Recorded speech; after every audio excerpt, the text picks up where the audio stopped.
ആഘോഷങ്ങൾക്ക് വിലക്കേർപ്പെടുത്തതിൽ നിരാശയോടെ SSLC പരീക്ഷ കഴിഞ്ഞ വിദ്യാർത്ഥികൾ മടങ്ങി. പൊതുപരീക്ഷകൾ അവസാനിക്കുന്ന ദിവസം ആഘോഷങ്ങൾ പാടില്ലെന്ന് പൊതുവിദ്യാഭ്യാസ വകുപ്പ് നിർദ്ദേശം നൽകിയിരുന്നു. ആഘോഷങ്ങൾക്കിടെ വിദ്യാർത്ഥികൾ തമ്മിലുണ്ടാകുന്ന സംഘർഷം കണക്കിലെടുത്തായിരുന്നു വിലക്ക്. പല സ്കൂളുകൾക്ക് മുന്നിലും പോലീസിന്റെ കാവലും ഉണ്ടായി. വേനലവധിക്ക് സ്കൂളടക്കുന്ന ദിവസം മുൻവർഷങ്ങളിൽ സംഘർഷം പതിവായിരുന്നു. ഇതേ തുടർന്നാണ് ആഘോഷങ്ങൾക്ക് വിലക്കേർപ്പെടുത്തിയത്. പരീക്ഷകൾ കഴിഞ്ഞാൽ വിദ്യാർത്ഥികൾ കൂട്ടം കൂടി നിൽക്കരുത്, കുട്ടികളെ കൊണ്ടുപോകാൻ രക്ഷിതാക്കൾ എത്തണം എന്നിങ്ങനെ കർശന നിർദ്ദേശമുണ്ടായിരുന്നു. ആഘോഷങ്ങൾ വിലക്കിയതിൽ നിരാശരാണ് കുട്ടികൾ.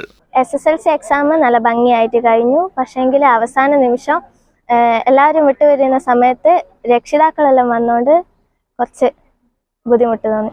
ടൈമിൽ ഇപ്പോൾ പേരൻസിനെല്ലാം വിളിച്ചു വരുത്തുകൊണ്ട് നമുക്ക് അങ്ങനെ എൻജോയ് ചെയ്യാൻ പറ്റിയില്ല. സ്കൂളിൽ രക്ഷിതാക്കളെ കൂട്ടാൻ വന്നുകൊണ്ട് നമ്മളെ ഫ്രണ്ട്സിനൊന്നൊന്ന് കൂട്ടി വിളിച്ച് കളറാക്കാനൊന്നും പറ്റിയില്ല. പക്ഷെ എല്ലാവരും മിസ് ചെയ്യുന്നുണ്ട്.